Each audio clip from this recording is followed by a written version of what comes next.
আল্লাহ বলেন গোলাম فالذين كفروا قطعت لهم ثياب من نار এই আল্লাহ বলেন গোলাম فالذين كفروا قطعت لهم ثياب من نار আল্লাহ বলেন যে বান্দা কুফরের পথ ধরবে যে কুফরের পথ অবলম্বন করবে فالذين كفروا قطعت لهم ثياب من نار যে কুফরের পথ অবলম্বন করবে فالذين كفروا قطعت لهم ثياب من نار তাদের উপর এমন গরম ফুটন্ত পানি ঢালা হবে, এমন টকবগে ফুটন্ত গরম পানি ঢালা হবে রে, যে পানি তাদের فالذين كفروا قطعت لهم ثياب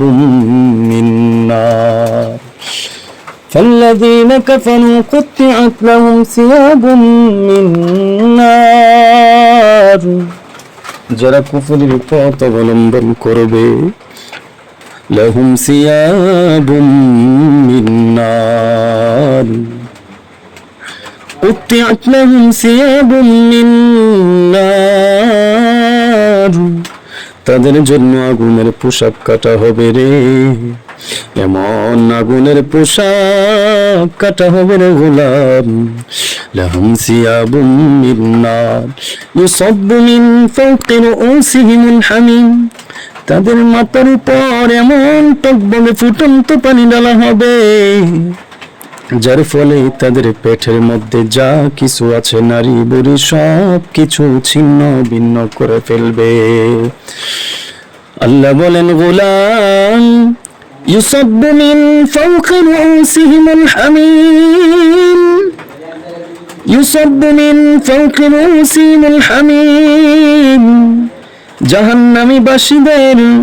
জাহান্নামীবাসী যারা হবে তাদের মাথার উপর এমন ফুটন্ত এমন টকবগে ফুটন্ত পানি ঢালা হবে রে।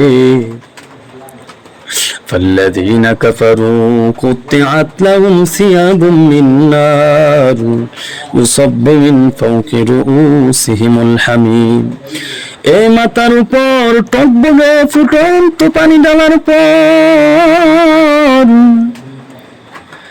يسهر به ما في بطونهم والجلود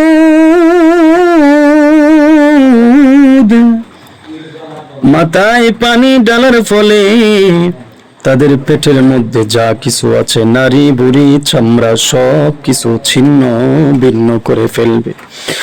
আল্লাহ বলেন গোলাম এখানে আযাব শেষ নয় রে, এরপর শুরু হবে ওয়ালাহুম মাকামিউ মিন হাদিদ তাদের জন্য রয়েছে লোহার আংটার গোলাম,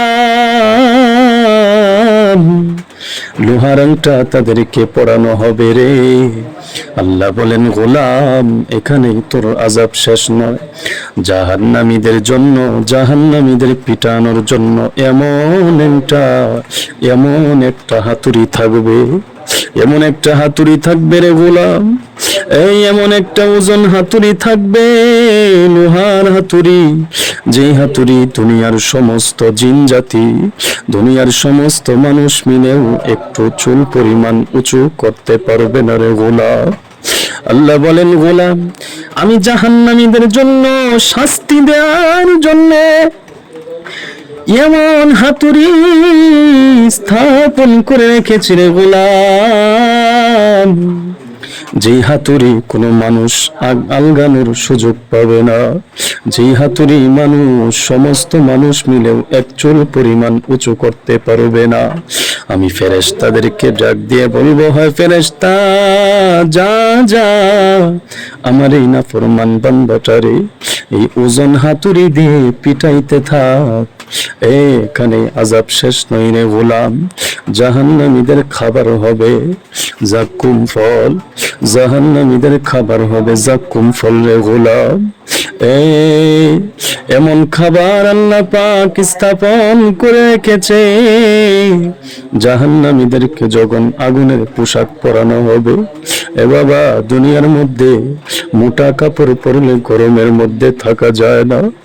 এ বাবা তোমাকে যদি আগুনের পোশাক পরানো হয়, তুমি কেমনে থাকবা? তুমি কেমনে থাকবা রে গোলাম? একটু চিন্তা করো রে গোলাম। এই দুনিয়ার আগুন জাহান্নামের আগুনের এমন পাওয়ার হবে, এমন পাওয়ার হবে রে গোলাম, এমন পাওয়ার হবে। এই জাহান্নামের আগুন থেকে বাঁচার জন্য দুনিয়ার আগুনও আল্লাহর কাছে দোয়া করে, হে আল্লাহ ওই জাহান্নামের আগুনের মধ্যে আমাদেরকে তুমি একত্রিত করিও না। ওই জাহান্নামের আগুনের তাপ এমন হবে রে গোলাম, দুনিয়ার আগুনের মতো হবে না। 70 ভাগ তাপ বেশি মাত্রা হবে ওই আগুনের রে বাবা। এই জন্য আল্লাহর কাছে নাজাত চাও, আল্লাহর কাছে বলো আল্লাহ ওই কঠিন জাহান্নাম থেকে মুক্তি চাও। আল্লাহর রাসূল সাল্লাল্লাহু আলাইহি সাল্লাম বেশি বেশি দোয়া করতেন। একটা দোয়া করতেন, সেটা হলো আল্লাহ তাআলার কাছে বলতেন, রব্বানা আতিনা ফিদ দুনিয়া হাসানাতাও ওয়া ফিল আখিরাতি হাসানা ওয়া কিনা আযাবান নার।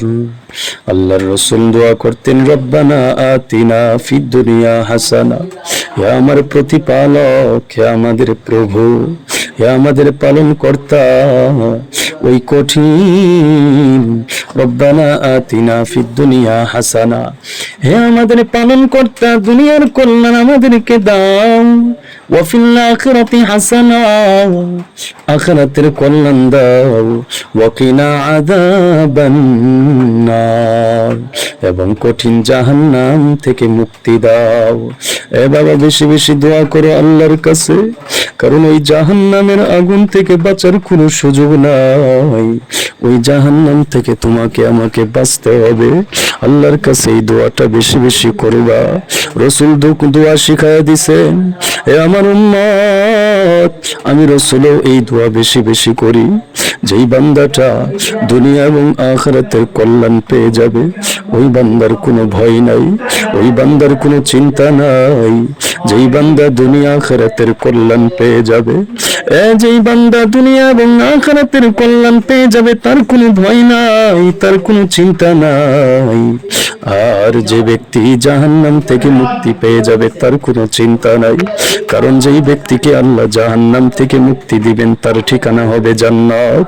এজন্য আল্লাহর কাছে দোয়া করো বাবা, আল্লাহর কাছে দোয়া করো, কেঁদে কেঁদে বলো, রব্বানা আতিনা ফিদ দুনিয়া হাসানা ওয়া ফিল আখিরাতি হাসানাতাও ওয়া কিনা আযাবান নার। হে আমার প্রতিপালক, তোমার কাছে দুনিয়ার কল্যাণ চাই, আখিরাতের কল্যাণ চাই, এবং কঠিন জাহান্নাম থেকে তোমার দরবারে ফরিয়াদ জানাই। তোমার দরবারে কঠিন জাহান্নামের আগুন থেকে পানা চাই। ওয়া কিনা আযাবান নার, ওই কঠিন জাহান্নাম থেকে মুক্তি চাও রে বাবা, ওই কঠিন জাহান্নাম থেকে মুক্তি চাও রে বাবা। আমাদের আসলাফ কোন জাহান্নামের কথা শুনলেই কাঁদতেন, এ সমস্ত আয়াতগুলো পরে পরে তারা কাঁদতেন আর আল্লাহর কাছে বলতেন, আল্লাহ